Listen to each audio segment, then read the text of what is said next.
लखनऊ के नौबश्ते मोहल्ले में एक मुंशी मैकूलाल मुख्तार रहते थे। बड़े उदार, दयालु और सज्जन पुरुष थे। अपने पेशे में इतने कुशल थे कि ऐसा विरला ही कोई मुकदमा होता था जिसमें वह किसी न किसी पक्ष की ओर से न रखे जाते हों। साधु संतों से भी उन्हें प्रेम था। उनके सत्संग से उन्होंने कुछ तत्व ज्ञान और कुछ गांजे चरस का अभ्यास प्राप्त कर लिया था। रही शराब, यह उनकी कुल प्रथा थी। शराब के नशे में वह कानूनी मसौदे खूब लिखते थे।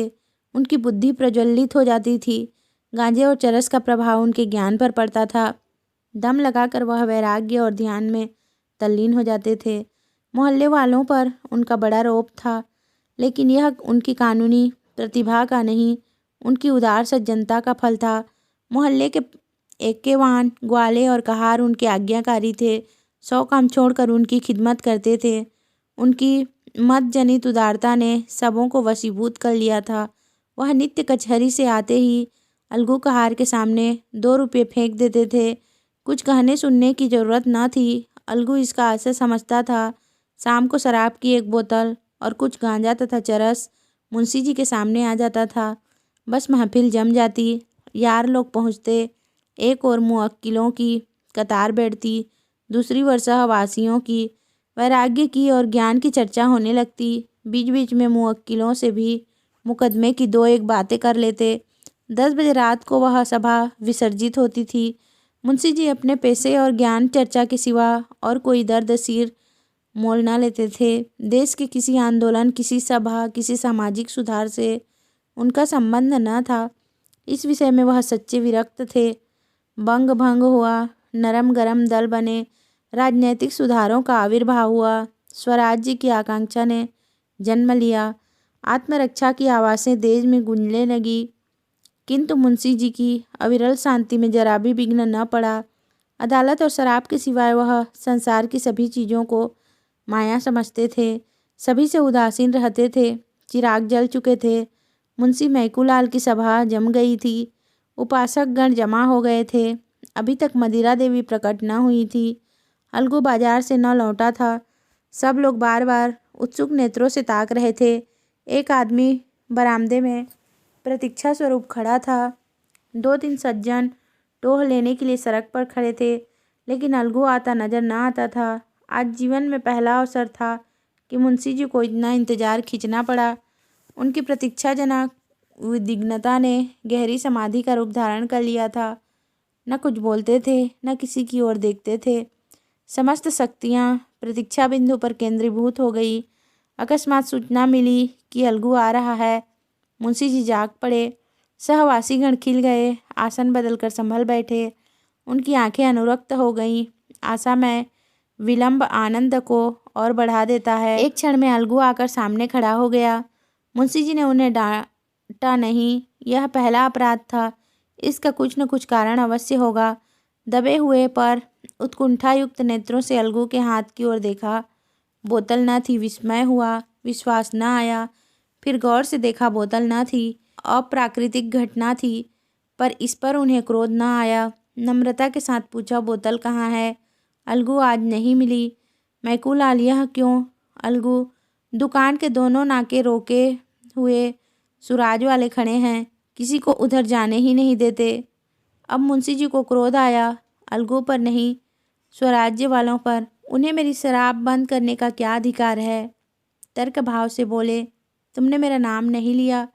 अलगू, बहुत कहा, लेकिन वहाँ कौन किसी की सुनता है। सभी लोग लौटे आते थे। मैं भी लौट आया। मुंशी चरस लाए। अलगू, वहाँ भी यही हाल था। मुंशी, तुम मेरे नौकर हो या स्वराज्य वालों के? अलगू, मुंह में कालिक लगवाने के लिए थोड़े ही नौकर हूँ। मुंशी, तो क्या वहाँ बदमाश लोग मुंह में कालिक भी लगा रहे हैं? अलगू, देखा तो नहीं, लेकिन सब यही कहते थे।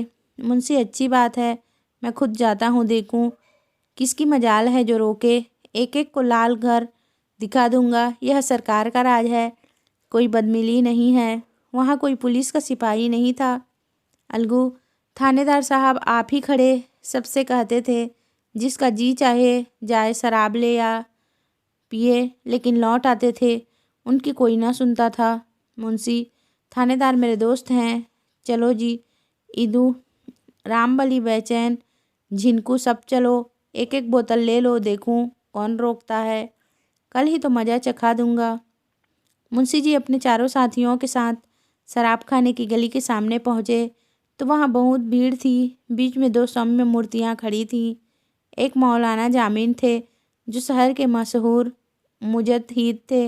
दूसरे स्वामी घनानंद थे जो वहाँ की सेवा समिति के संस्थापक और प्रजा के बड़ी हितचिंतक थे।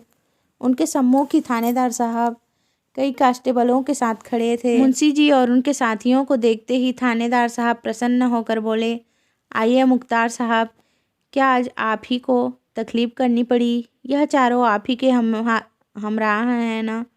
मुंशी जी बोले, जी नहीं, पहले आदमी भेजा वह नाकाम वापस गया। सुना आज यहाँ हड़बोंग मची हुई है, स्वराज्य वाले किसी को अंदर जाने ही नहीं देते। थानेदार, जी नहीं, यहाँ किसकी मजाल है जो किसी के काम में हाजिर हो सके। आप शौक से जाइए, कोई चूँ तक नहीं कर सकता। आखिर मैं यहाँ किस लिए हूँ? मुंशी जी ने गौरव उन्मत्त दृष्टि से अपने साथियों को देखा और गली में घुसे कि इतने में मौलाना जामिन ने ईदू से बड़ी नम्रता से कहा, दोस्त, यह तो तुम्हारी नमाज का वक्त है, यहाँ कैसे आए? क्या इसी दीनदारी के बल पर खिलाफत का मसला हल करेंगे? ईदू के पैरों में जैसे लोहे की बेड़ी पड़ गई। लज्जित भाव से खड़ा भूमि की ओर ताकने लगा। आगे कदम रखने का साहस न हुआ। स्वामी घनानंद ने मुंशी जी और उनके बाकी 3 साथियों से कहा, बच्चा, यह पंचामृत लेते जाओ, तुम्हारा कल्याण होगा। जिनको रामबड़ी और बेचन ने अनिवार्य भाव से हाथ फैला दिए और स्वामी जी से पंचामृत लेकर पी गए। मुंशी जी ने कहा, इसे आप खुद पी लीजिए, मुझे ज़रूरत नहीं। स्वामी जी उनके सामने हाथ जोड़कर खड़े हो गए और विनोद भाव से बोले, इस भिक्षुक पर आज दया कीजिए, उधर न जाइए। लेकिन मुंशी जी ने उसका हाथ पकड़कर सामने से हटा दिया और गली में दाखिल हो गए। उनके तीनों साथी स्वामी जी के पीछे सिर झुकाए खड़े रहे। मुंशी रामबली, जिनको आते क्यों नहीं? किसकी ताकत है कि हमें रोक सके? जिनको तुम ही काहे नहीं लौट आवत हो? साधु संतन की बात माने का होत है। मुंशी तो इसी हौसले पर घर से निकले थे। रामबली, निकले थे कि कोई जबरदस्ती रोकेगा तो उससे समझेंगे। साधु संतों से लड़ाई करने थोड़े ही चले थे। मुंशी, सच कहा है, गंवार भेड़ होते हैं। बेचन, आप शेर हो जाएं, हम भेड़ ही बने रहेंगे। मुंशी जी अकड़ते हुए शराब खाने में दाखिल हुए। दुकान पर उदासी छाई हुई थी। कलवार अपनी गद्दी पर बैठा ऊँघ रहा था। मुंशी जी की आहट पाकर चौंक पड़ा। उन्हें तीव्र दृष्टि से देखा, मानो यह कोई विचित्र जीव है। बोतल भर दी और ऊँघने लगा। मुंशी जी गली के द्वार पर आए तो अपने साथियों को न पाया। बहुत से आदमियों ने उन्हें चारों ओर से घेर लिया और निंदा सूचक बोलियां बोलने लगे। एक ने कहा, दिलावर हो तो ऐसे हो। दूसरा बोला, मर्दों के सामने लज्जा नहीं आ सकती। तीसरा बोला, है कोई पुराना पियक्कड़, पक्का, लतियल। इतने में थानेदार साहब ने आकर भीड़ हटा दी। मुंशी जी ने उन्हें धन्यवाद दिया और घर चले। एक कांस्टेबल भी रक्षार्थ उनके साथ चला। मुंशी जी के चारों मित्रों ने बोतल फेंक दी और आपस में बातें करते हुए चले। जिनको एक बेर हमारा एक का बेगार में पकड़ जात रहे तो यही स्वामी जी चपरासी के से कह सुन के छुड़ाए दीहन रहा। रामबली, पिछले साल जब हमारे घर में आग लगी थी तब भी तो यही सेवा समिति वालों को लेकर पहुंच गए थे, नहीं तो घर में एक सूत न बचता। बेचन, मुख्तार अपने सामने किसी को गिनते ही नहीं। आदमी कोई बुरा काम करता है तो छिपके करता है, यह नहीं कि बेहाई पर कमर बांध ले। जिनको भाई पीठ पीछे कोऊ की बुराई न करे चाहिए, और जौन कुछ होए पर आदमी बड़ा अगबाली हो, उतने आदमियन के बीच माँ कैसा घुसत चला गवा। रामबली, यह कोई अगबाल नहीं है। थानेदार न होता तो आटे दाल का भाव मालूम हो जाता। बेचन, मुझे तो कोई 50 रुपये देता तो भी गली में पैर न रख सकता, शर्म से सिर ही नहीं उठता था। ईदू इनके साथ आकर आज बड़ी मुसीबत में फंस गया। मौलाना जहाँ देखेंगे वहाँ आड़े हाथों लेंगे। दीन के खिलाफ ऐसा काम क्यों करें कि शर्मिंदा होना पड़े। मैं तो आज मारे शर्म के गड़ गया। आज तौबा करता हूँ, अब इसकी तरफ आंख उठाकर भी न देखूंगा। रामबली, शराबियों की तौबा कच्चे धागे से मजबूत नहीं होती। इदू, अगर फिर कभी मुझे पीते देखना तो मुंह में कालिक लगा देना। बेचन, अच्छा तो इसी बात पर आज से मैं इसे छोड़ता हूँ। अब पीऊँ तो गऊ रक्त बराबर, जिनको तो का हम ही सबसे पापी हन। फिर कभू जो हमका पियत देखियो, बैठाए के 50 जूता लगायो। रामबली, अरे जा, अभी मुंशी जी बुलाएंगे तो कुत्ते की तरह दौड़ते हुए जाओगे। जिनको मुंशी जी के साथ बैठे दिखियो तो 100 जूता लगायो। जिनके बात में फ़र्क है उनके बाप में फ़र्क है।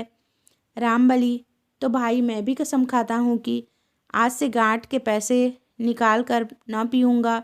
हाँ, मुफ्त की पीने में इनकार नहीं। बेचन, गांठ के पैसे तुमने कभी खर्च किए हैं? इतने में मुंशी मैकूलाल लपके हुए आते दिखाई दिए। यद्यपि वह बाजी मारकर आए थे, मुख पर विजय गर्व की जगह खिसियानापन छाया हुआ था। किसी अव्यक्त कारणवश वह इस विजय का हार्दिक आनंद न उठा सकते थे। हृदय के किसी कोने में छिपी हुई लज्जा उन्हें चुटकियां ले रही थी। वह स्वयं अज्ञात थे, पर उस दुस्साहस का खेद उन्हें व्यथित कर रहा था। रामबली ने कहा, आइए मुख्तार साहब। बड़ी देर लगाई मुंशी, तुम सब के सब गावदी ही निकले। एक साधु के चकमे में आ गया। रामबली, इन लोगों ने तो आज से शराब न पीने की कसम खा ली है। मुंशी, ऐसा तो मैंने मर्द ही नहीं देखा जो एक बार इसके चंगुल में फंसकर मुंह से बकना दूसरी बात है। इदू, जिंदगी रही तो देख लीजिएगा। जिनको दाना पानी तो कोऊ से ना ही छूट सकत है, और बातन का जब मनमा आवे छोड़ देव। बस चोट लग जाए का चाही, नशा खाए बिना कोऊ मर नहीं जात है। मुंशी, देखूंगा तुम्हारी बहादुरी भी। बेचन, देखना क्या है, छोड़ देना कोई बड़ी बात नहीं।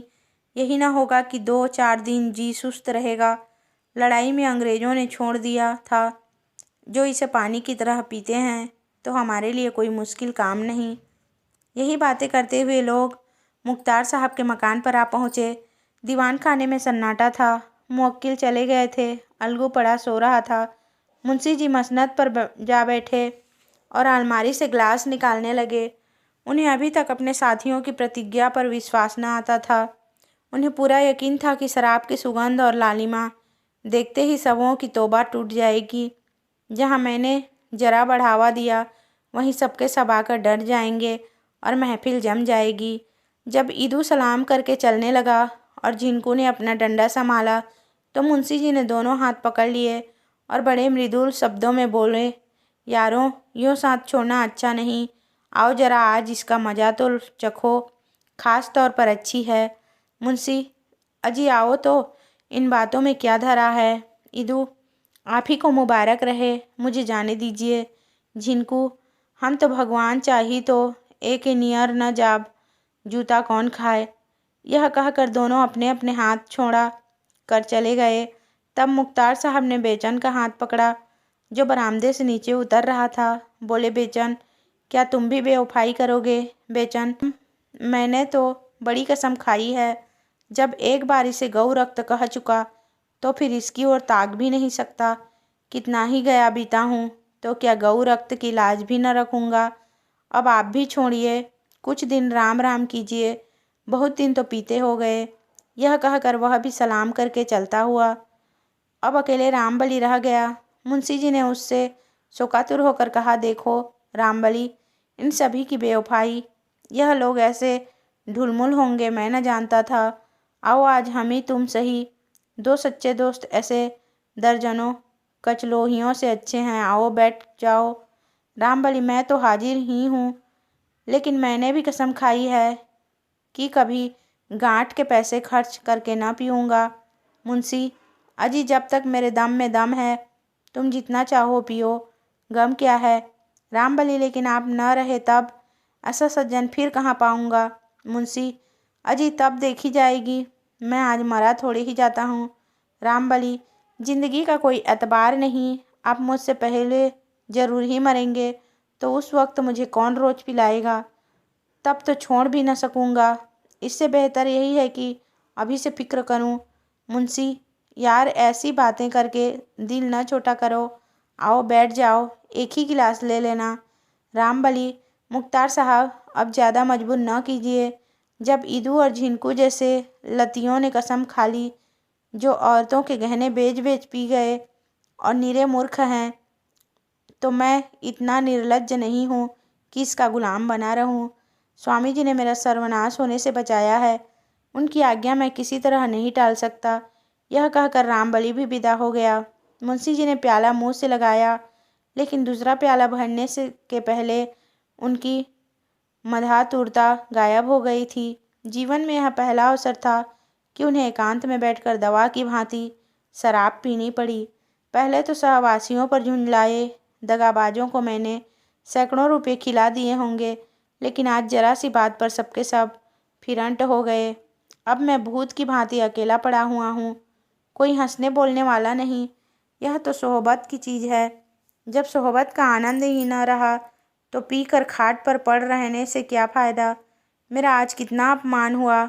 जब मैं गली में घुसा हूँ तो सैकड़ों ही आदमी मेरी ओर आग्नेय दृष्टि से ताक रहे थे। शराब लेकर लौटा हूँ तब तो लोगों का वश चलता तो मेरी बोटियाँ नोच खाते।